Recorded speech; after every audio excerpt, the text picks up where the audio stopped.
Welcome, everyone. My name is Carla Kimach, and I am the Director for Truth and Reconciliation and Community Engagement for Red River College. And today we have a very exciting speaker. He's an author, and I'm very excited to have him here on board, just simply because of what he's written is so incredible.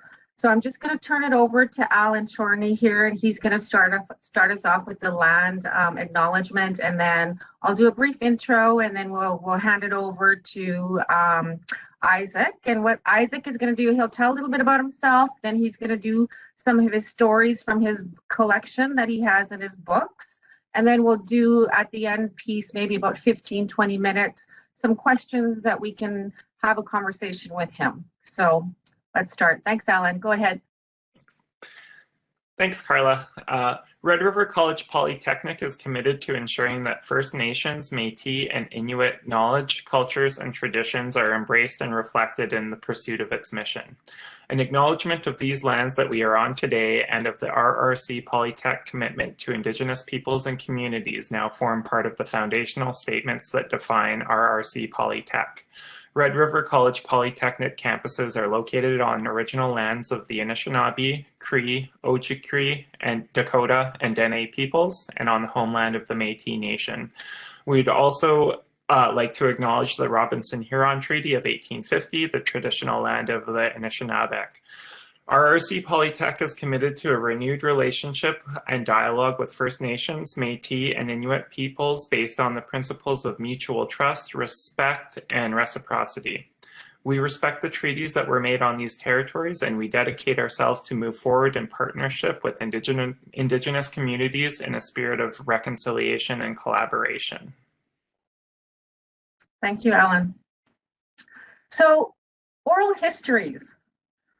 They're a primary source of information that has been passed down from generation to generation.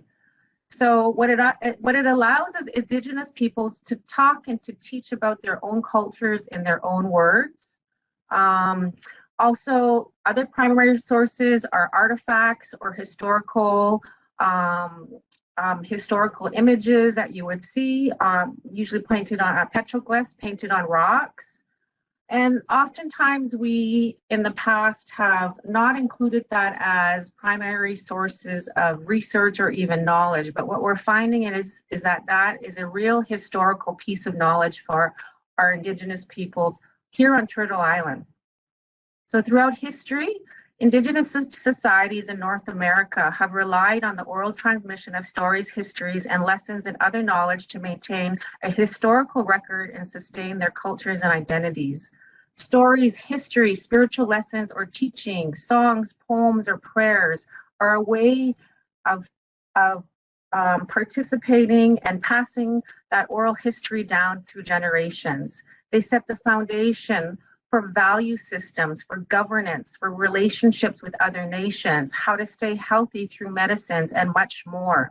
Many international nations are utilizing these oral histories to create their own education system, or using these values for relationship building, for creating entrepreneur and innovation opportunities that sustain their communities not only locally but internationally. This way of transmitting oral histories has been crucial to Indigenous cultures on an intergenerational level, passing from elders to young people. As a way, oral histories serve as a way to decolonize Canadian history, and this means reinserting Indigenous narratives that historically have been overlooked or ignored. They've been used and acknowledged in Canada's Royal Commission on Aboriginal Peoples. They've been used in the Truth and Reconciliation Commission's reports. In addition to that, they've also been used in many cases that have gone to the Supreme Court, such as the Dalmagoo case, as well as other court cases such as the Tisholton case.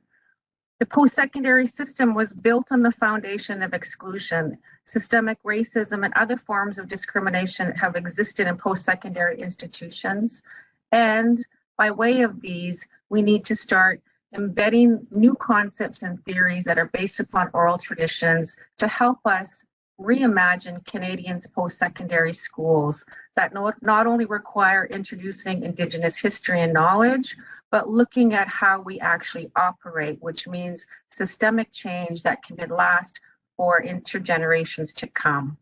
Thank you. So I want to introduce Isaac Murdoch. He's from the Serpent River First Nation and is of the Fish Clan.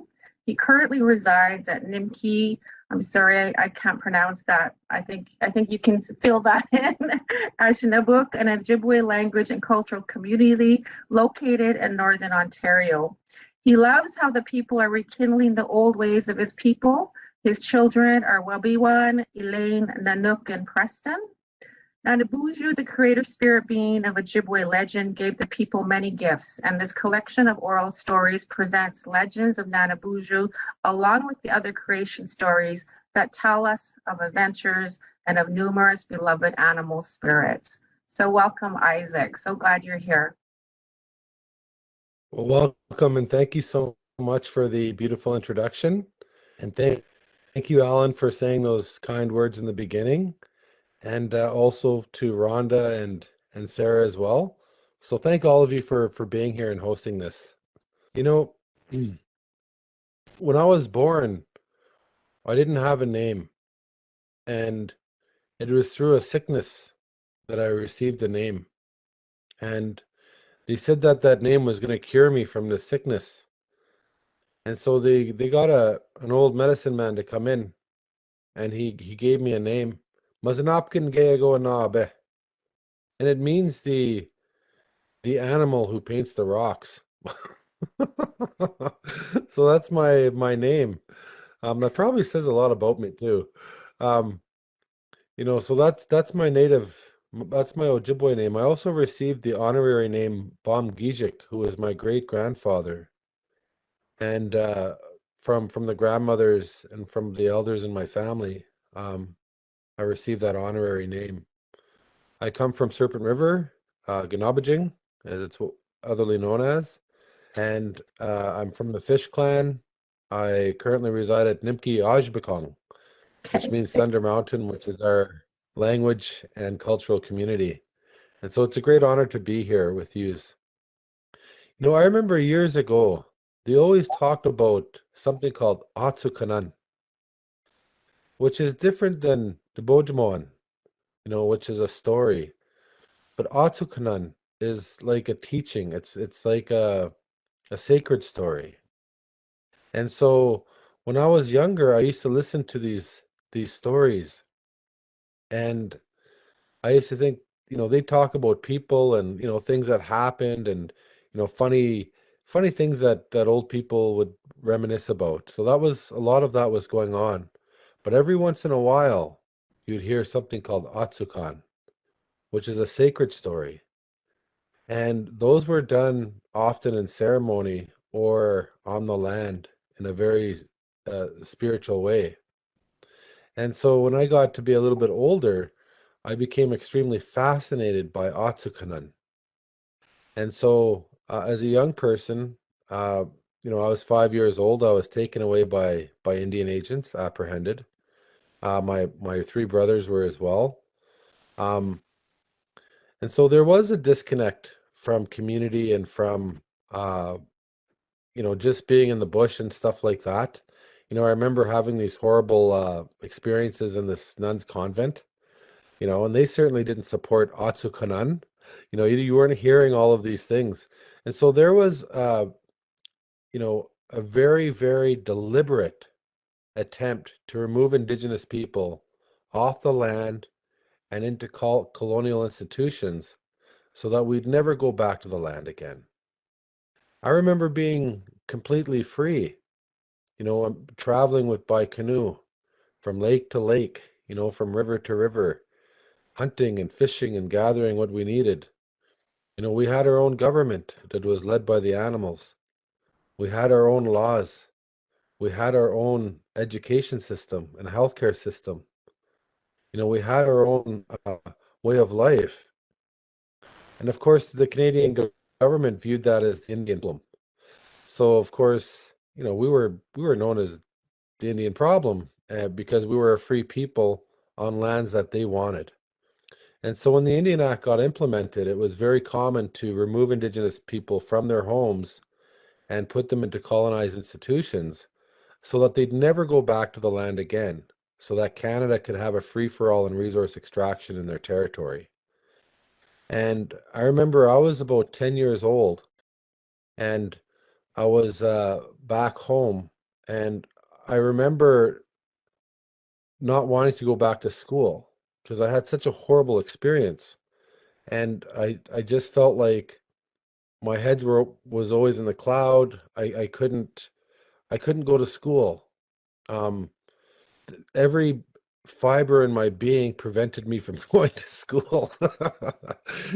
So I really wanted to be in those rocks. I wanted to be in those cliffs, and I wanted to be in the bush, and I wanted to make my bow and arrow, and I wanted to do stuff.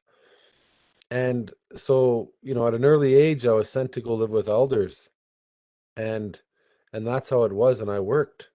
But it was during those years of them, working for them, that, I got to learn some of Atsukanan, sacred teaching stories.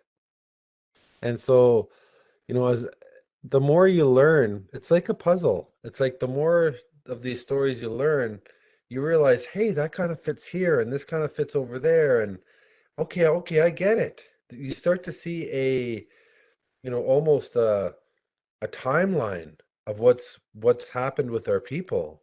And over the years, you start putting pieces here and there, and you start to and now it's like, oh my goodness. Okay, there is a larger story that was being told. And so the more that I knew that, the more that I wanted to know. And so, so there was lots of learning. And it was, of course, this was all through ceremony. This was all through being on the land, being a hunter and a fisherman. That's where I learned a lot of these things.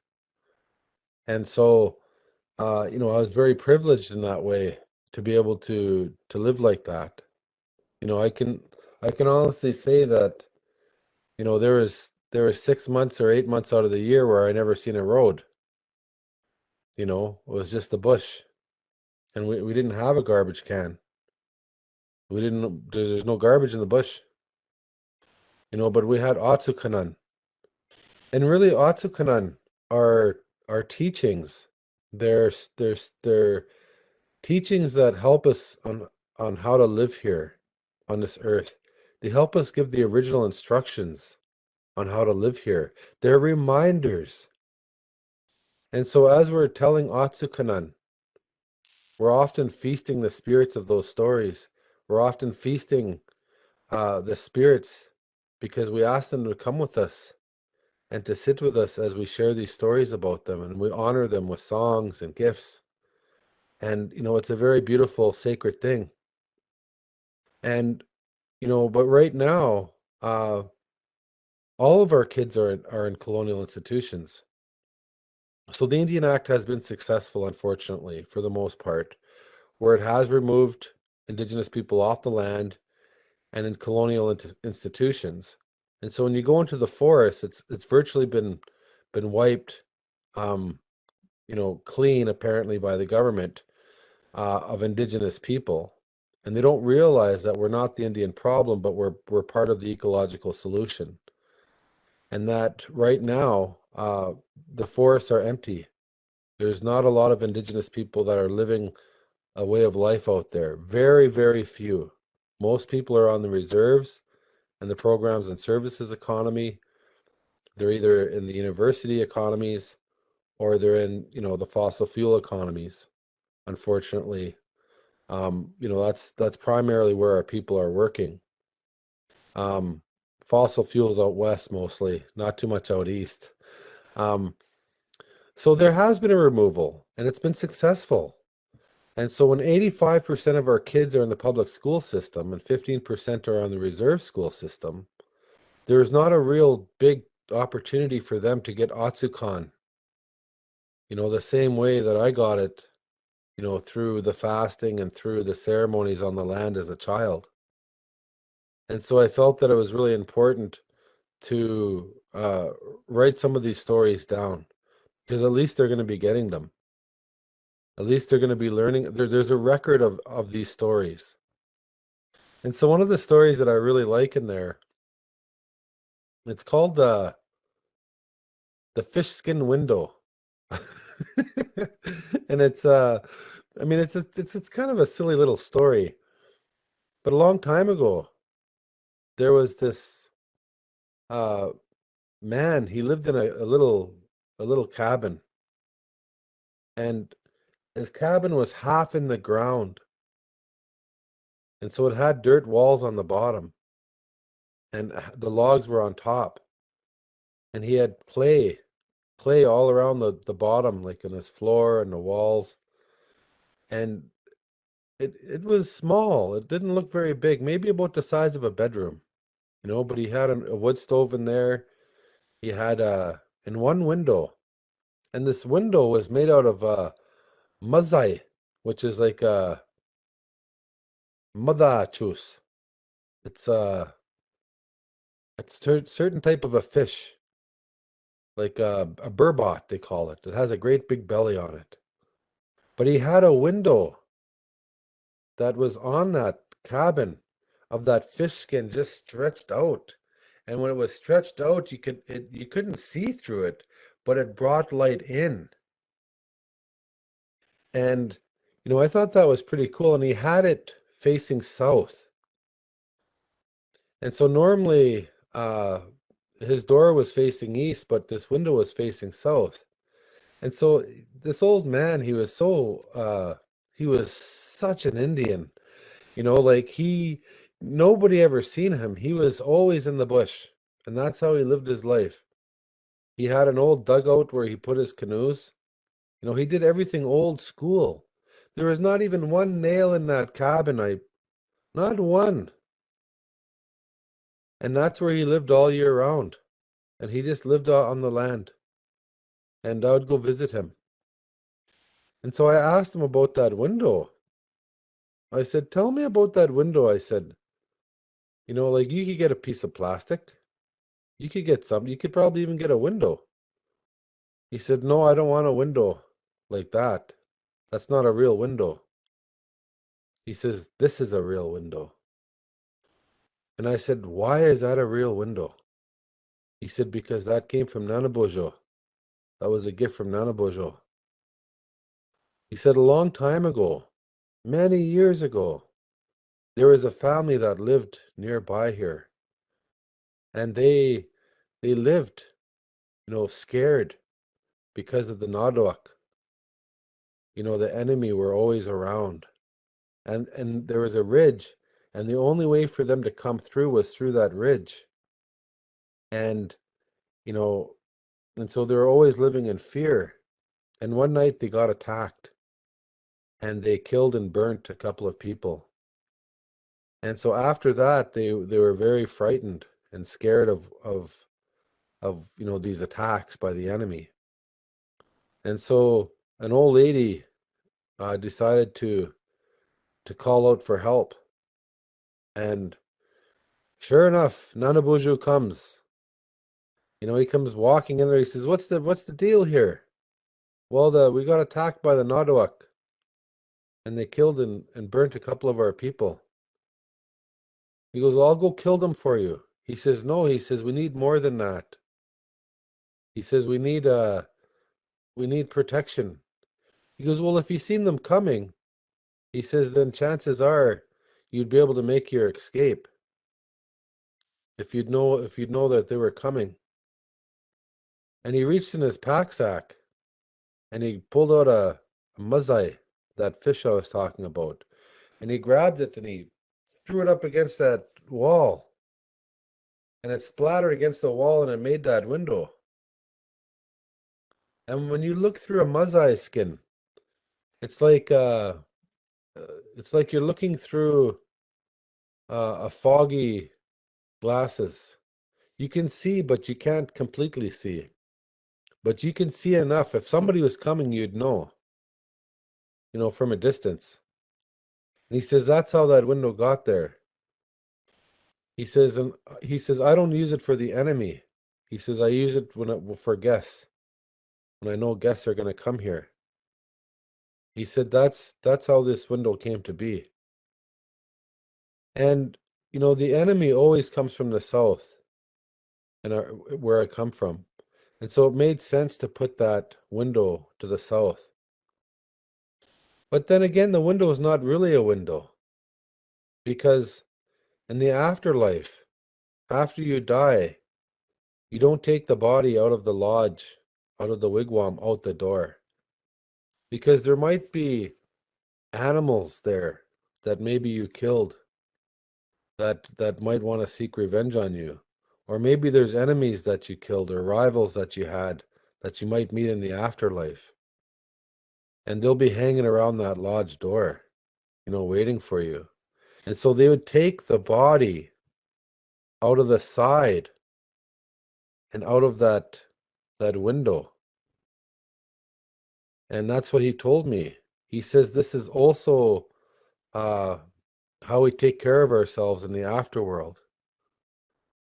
And you ever know sometimes when you go to a funeral and they're taking the body out of the band hall, they'll stop at the doors, they'll sing a song, and then they'll go to the next one, sing a song. It's because they believe there might be things hanging around the door that might affect that person's journey in the afterlife. And so this is also a metaphor of that as well in the afterlife. So it's not just about looking after the enemy in this life, but it's also about ensuring that we have safe travels in the afterworld. And so that was one of the stories that I heard, years ago, and that I slept in that cabin for quite a while. And we did a lot of moose calling and stuff. We used to call Moose right to his, he never had a dock, but we used to call Moose right to his cabin.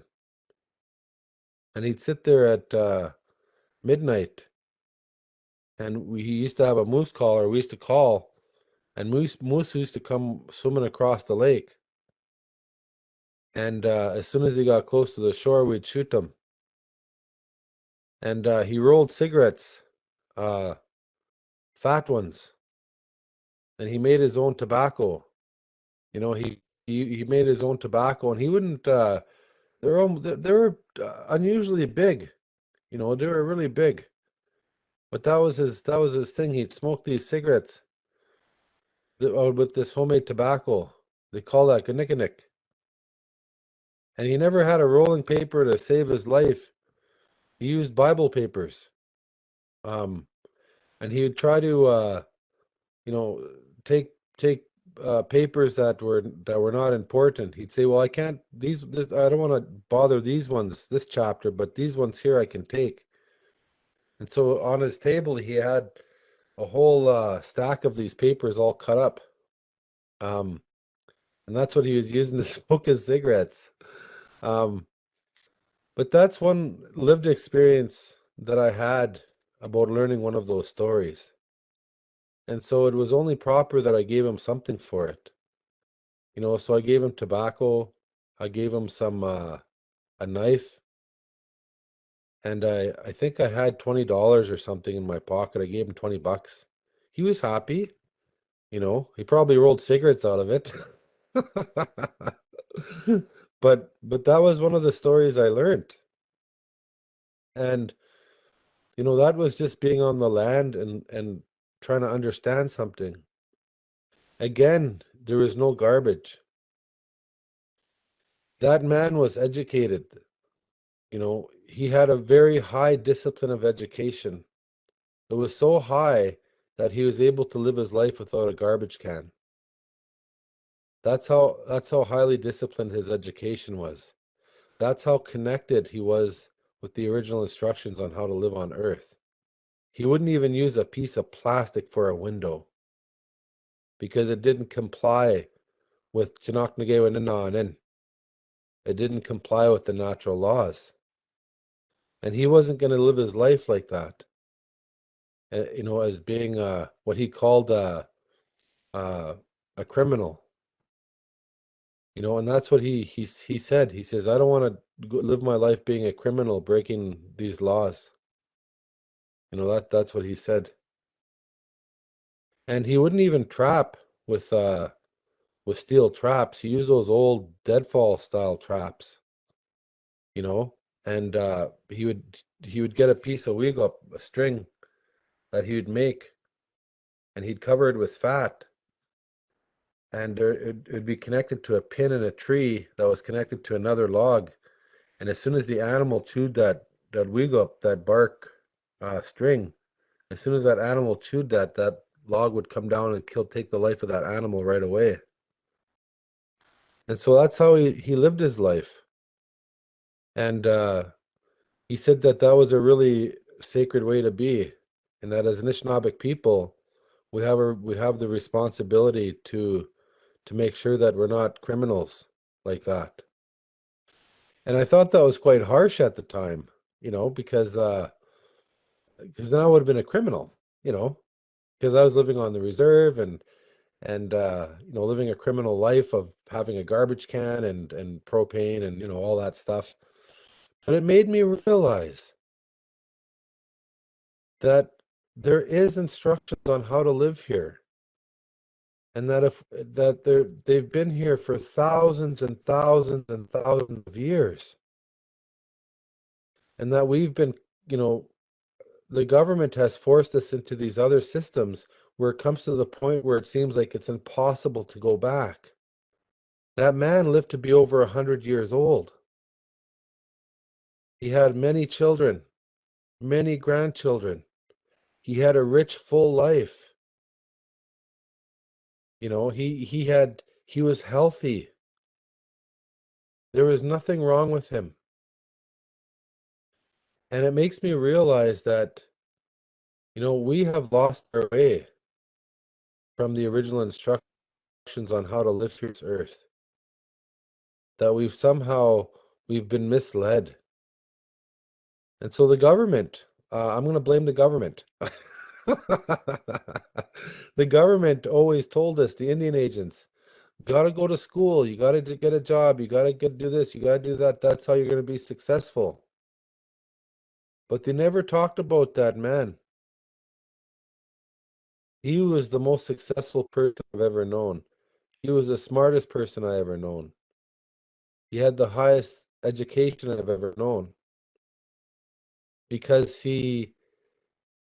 after he died and his camp, um, you know, over the years it fell apart. The logs fell into that hole and covered it up. And even where his dugout, where his canoe was, those logs fell in there and they rotted. And all you can see is just two little impressions in the ground of where he was. But other than that, you can't even tell he was there. You know, so he was very successful in his life by complying to the natural laws of this earth. And that's something I wanted to try to get through in the book, was to try and to let people know that, you know, that there is something else. There is something else.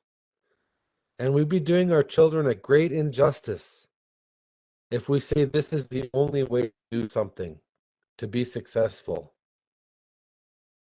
Because in 50 years, you know, when climate is 3 degrees above normal or more, you know, I mean, right now we're going through an ecological collapse. I mean, I got kids, I got 7 grandchildren. I mean, how important is it really to get our kids to be compatible with the environment? I mean, we are an indigenous species of our ecosystems. We're part of that diversity. How is it how important is it for us to reconnect back to that? It's probably critical. It's life-saving. And so that's why I felt that, you know, writing this book was important, because it's an emergency. We're in an emergency. And I wanted to share as much as I could with young people about Otsukan. Because like I said, all of the code on how to live here on Earth are coded in our oral stories and our histories. And people, you know, I mean, a lot of people will say, you know, non-native people will say, well, you know, those are fairy tales. When we did this book, you know, the publisher said, well, how do you want this book to be published? I said, I want it nonfiction, because those are real stories of our people.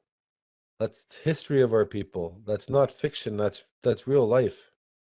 And they're like, you're so cool. So that's how they published it, as real life. And, you know, I felt that there was a moral discrepancy in writing the book. You know, there was a time when I was younger when I was researching a lot of the Musinabiegan on the pictographs. And I went to, you know, hundreds and hundreds of sites all over North America, mostly in you know, in the north. And I remember there was a story of a man, a wolf, and a moose in the Churchill River in northern Saskatchewan. Then on the Great Lakes, on Lake Huron, there was a pictograph of a man, a moose, and a wolf. And then down in Wisconsin, on the south shore of Lake Superior, a pictograph of a man, a moose, and a wolf. Now, what's fascinating about these three pictographs is the one in Saskatchewan was painted about 4,000 years ago. The one in Lake Huron was painted about 8,000 years ago, and the one in Wisconsin was painted about 7,000 years ago. And all of the same story came out of the three pictographs by elders. And so that oral history, and I compared them. I compared the three stories. They were identical. And that's how accurate our oral history is. That they can survive thousands of generations, and be accurate. And that's something that books haven't proven to be, haven't been able to do. For example, the Bible hasn't been able to remain in the same way, and other documents as well. Change over interpretation, change over you know, language transformation. It changes because of political views and ideations, and, you know, world views, and, you know, different things like that. Things change. But our oral stories were so precise that they never changed, because there's a code that you tell the story the same way you heard it. You don't add nothing to it. You don't take nothing away from it. That way it'll stay the same for the next generation. So I told these stories the same way that I heard them. And I felt that was important. And the moral discrepancy that I had, you know, the greater good of getting these stories out now during climate change outweighed the fact that, you know, maybe I shouldn't do it, because we have an oral history. That's how it's transferred the best. But I felt, no, I should write the book and do it. But with that being said, I'm also an avid storyteller, so, you know, I do lots of, now I do lots of Zoom storytellings, but before I was traveling all over the world as a storyteller. And so it's you know, for me, it's telling these stories are very, very important, and it's good work to do. And it's good for our kids to learn these things. Yeah. And I feel like I'm yapping too much. How am I doing? Doing well. That's great. I love it. No, it's wow. I'm just blown away.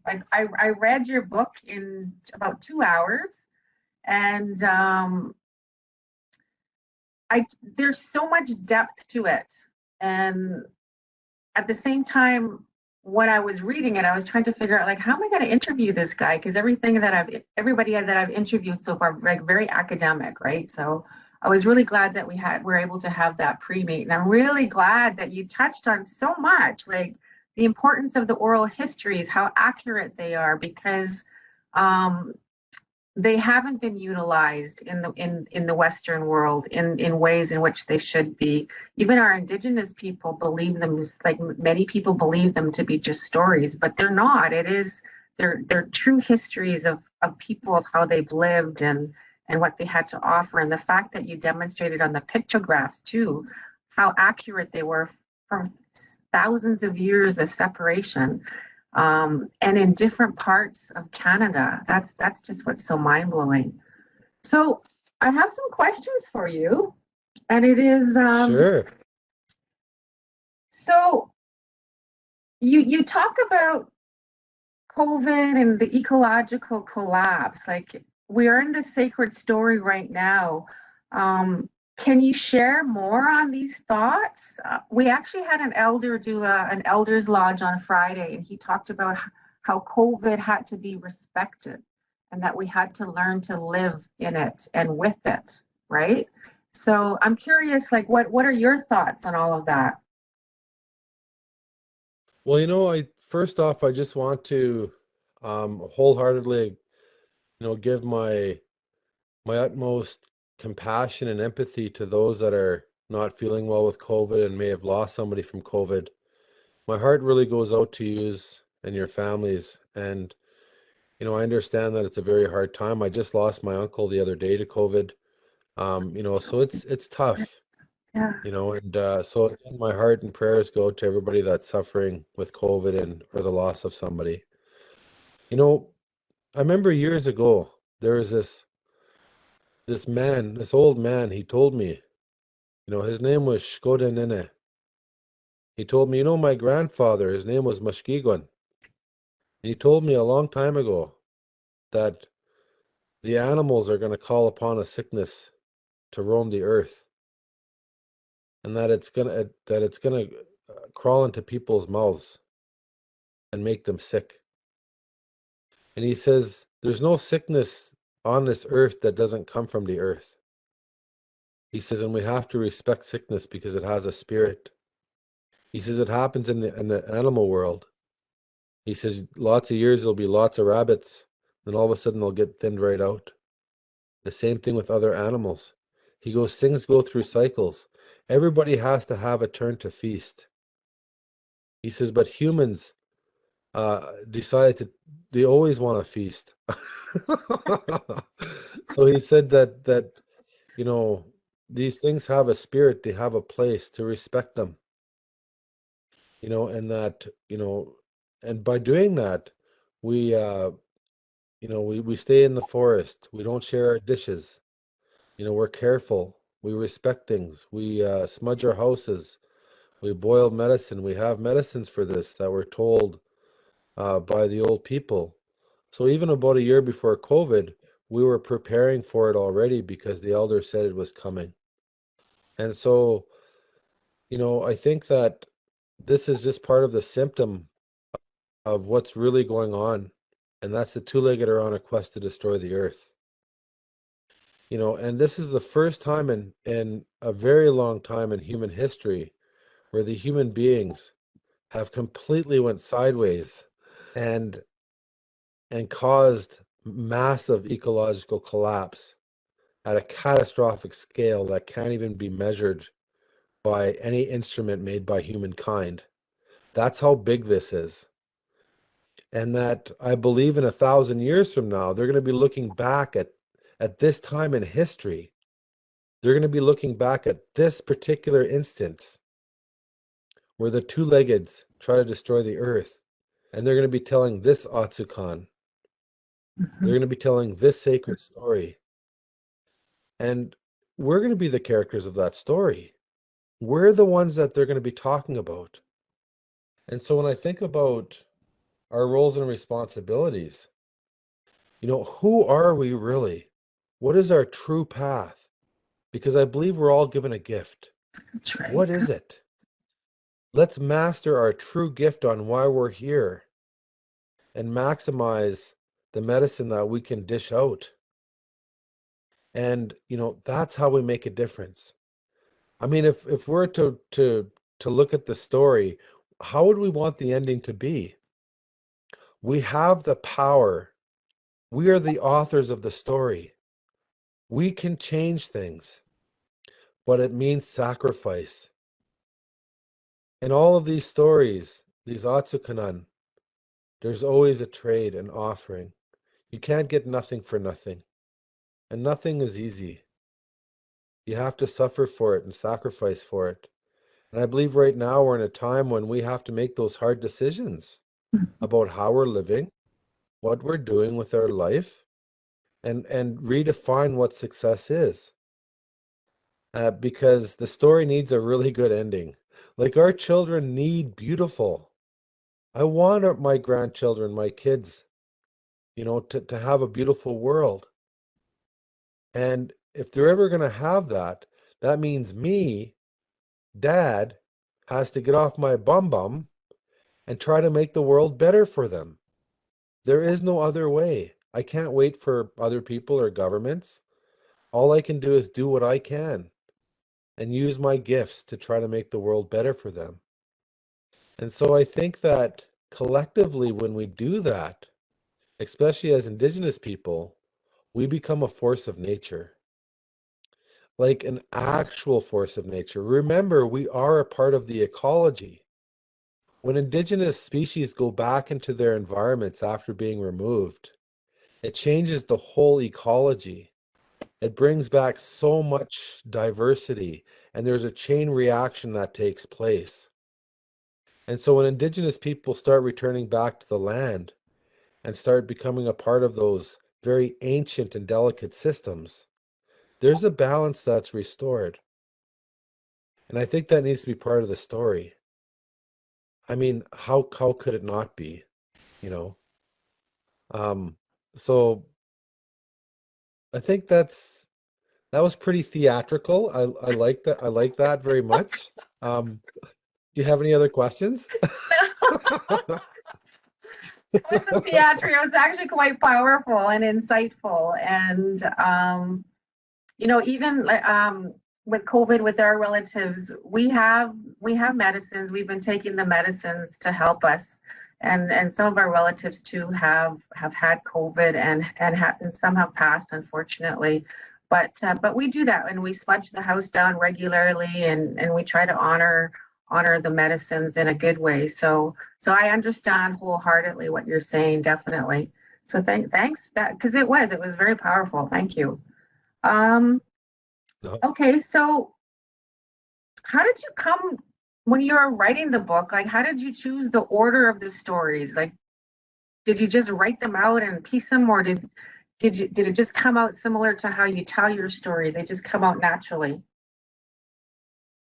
I never wrote the book. That's a lie. So there's this big conception that I wrote this book, and it wasn't like that. There was a series of recordings that had come up, and some of my friends had them, some people at conferences had them and stuff like that. And some students at Harvard University had some of these recordings of me telling stories. And so Christy Belcourt figured it would be interesting to compile all of these stories and have them transcribed, and then she would do an edit, because I say "and" way too many times, and then she would edit the draft of it, which is what happened. And so we just got all these recordings, we sifted through them all. There's enough material for 6 books. So I just finished submitting a manuscript for possibly 2 more books. So it's really cool. And this is also in Ojibwe, which I forgot to mention. And so it was really cool working with the elders and going through all of the language and I don't know what the word is when you change it from one language to another. What's Translation. that word called? Translation? Translate? Translation. Yeah. Yeah. So it was fun doing all of that stuff. And the elders had fun. We all had fun. And so it's also a language resource. And so that's how this book came to be. And then of course me and Christy kind of did the art on it. And it was really fun to do. But I didn't write anything. So it's just and I probably never will. I think I'll always just it's so much easier just to record it and then have it transcribed, and then like that. Yeah. So that was the process of how it got to be. Kind of a lazy man's way of doing it, I guess, but it turned out. Well, and it's a combination of utilizing oral histories with modern technology, right? So it's a combination of Absolutely. both. Um, okay, Yeah. so because like throughout Canada, there's so many different languages and different nations, and what I find really interesting is the fact that there there's a common thread throughout all of Canada. So when you were doing this and you speak Ojibwe, and you had to translate in different languages, what I find astonishing is that those stories remain the same, regardless of language, regardless of place or time. So how how did you manage to seek out the resource, like the people who held that knowledge? Like that's what I find really interesting as well. Um, that was just 30 years or 35 years of just, you know, really just offerings and ceremonies and just giving and giving and giving and trying to learn as much as I can. Like I said, I wasn't in school, so I had to do something. I had to learn something. And my name was an Apkangego Anabe, the animal who paints the rocks. I needed to understand who I was. So by learning those Masnabiganan, those sacred paintings, I learned the stories that go with them. And so that was a big part of my education. My learning was on the land with those elders, learning those stories. And so, like I said, I was very blessed. It Mhm. wasn't easy, like I make it sound like it was just this romantic, experience, but it was a tough gig. Mhm. That meant helping at all the fasting camps, cutting all the wood, doing all the labor, lots of offerings, lots of sitting there for hours, lots of, just really physical hard work to attain any sort of information. They just didn't pass it on. Um, and I didn't want them to, because I felt like, once I learned these things, then and once I was authorized to tell them or have this information to carry for the people, then I can feel good about it. I gave something for those, Mhm. you know? Yeah. No. So So are you teaching your children? Is there anyone that has the gift similar to yours that's going to carry on your gift into the next generations that you've noticed? my kid Wabiguan. Yeah. Wabiguan is 8 years old, and she knows all my stories by heart, and she's a captivating storyteller. Oh, that's wonderful. That's beautiful. Because I know with Yeah. the And elders, go ahead. my son Preston too. He he knows them too, and I noticed that he's starting to say them more and more. So that's good. That's great. That's beautiful. Because I know the teachings that I have from elders is that when you receive a story or a teaching or a song or a prayer, they don't want you to write it down because they say that if you are meant to carry that story or that song, you'll automatically retain it. And then that becomes yours. And then you're able to live with it, to learn with it, and then to share it, right? So Right. that's why I asked the question, is there another generation going to be coming following in your footsteps? And was there somebody previous to you, Isaac? Like, was there an uncle or an aunt who had the gift as well? Oh, my grandfather, Yeah. my grandmother, they were very gifted storytellers. And, my grandfather would say, let's go see a sacred site, he'd say. I'd say, oh, yeah, cool, let's go see a sacred site. Then he drove me off to this place called Quikwigajong, and we went there. And I've been there 100 million times before. I didn't know what was so special about it. I mean, it was just a place, right? And he says, I want you to look up in the sky. And he showed me a constellation up there. He said, that's the sacred site. It hangs above us every single night. He says, and I'll tell you about that. So he told me that the Atsukan about those stars, that grouping of stars. And he did that often. And so he always said that, You know, all over the world, people have different pieces, Mhm. uh, ingredients, you know, to the soup. He Yes. says, and to make a really good soup, he says you got to have them all in there. He says every creation story is true. Every story that other nations have are true. He says this universe is big, and everybody has a piece that goes in. He says, so always remember that it's all true. He says, you know, not just our way, but always are they're all true. That's what he said. He says, never ever make somebody else's less than yours, you know, than your way. He says, look at the universe. He says, what that would be dumb to do so. And when you look at the sky and see the stars and the Milky Way and you think about it, you realize it is true. You know, we're all just carrying a small piece of knowledge on how to live here on Earth. And that's why it's so important to support other people in their efforts to preserve their histories. Because when they sing their songs and celebrate, you know, it's really about us and vice versa. And so I think that there should be more collaboration and support amongst peoples all over the world to make sure that these ancient knowledges and teachings survive for the next generation. Yeah, so true, so true. So, in your travels and looking at different international Indigenous people, are there similar stories that you've come across? Oh yeah. Yeah? Like you would be amazed how similar and how like the common threads thread out through humanity. It's just like it's mind-boggling.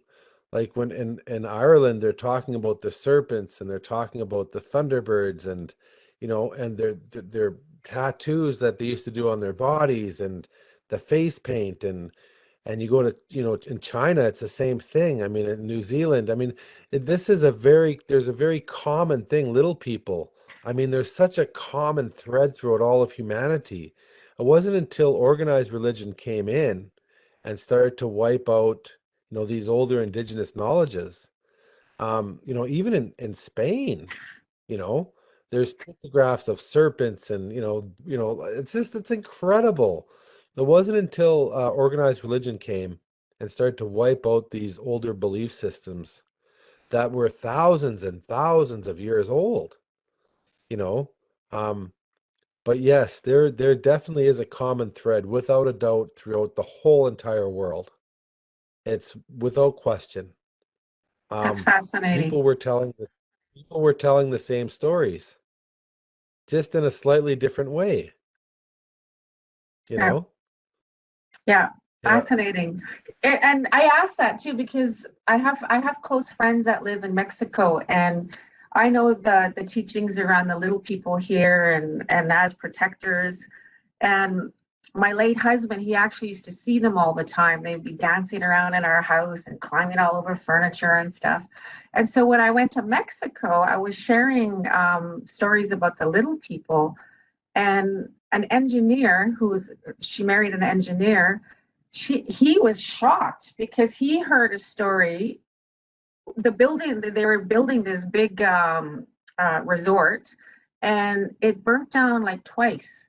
And so when he went to the Oh, elders wow. and asked them, he said, why does this keep burning down? And they said, because you haven't offered the little people the proper ceremony and the proper gifts. And so when he heard me talking about the little people, he was shocked. He was like, "You guys have little people too?" I said, "Wait, there's little people all over the world." And so, I share that as the commonality that it does exist all over the world, that we all are interconnected. So we're running out of time. It's 12:56. I could talk to you all day, like I said the last time we met. So anyway, you know what? I'm looking forward to your next two books, and then we can do a part two. But I know that many people were so interested in this, and I'm so glad that you were able to join us today. And you're so personable. Like when that last time we talked, after we talked, I said, geez, I felt like I knew him like my whole life, like he's a brother or a relative. So anyway, thank you for joining us today. I really appreciate it. Well, thank you. It's been my honor. It's been my pleasure. And you know, for all of you that are thinking about getting a book, making a book, just go for it. You know, give her. And you'd be amazed just how many people are on board and will want to support, because people want people to do good things. So Yeah. believe in yourself and people will believe in you. And so with that, I want to say thank you for your time and for listening. And I want to thank all of the people that were involved with making the book. So all of the elders and Christy Belcourt and Keeganauts Press and all of those amazing, the whole amazing team, you know, the transcribers. Really, I had very little to do with it. But again, you know, thank you so much and keep safe Yes. And keep believing. Yes. And so with that, I just want to say, you know, give me gwitchagom. You know, I thank you. All right. Thank you, Miigwech. Bye. Bye.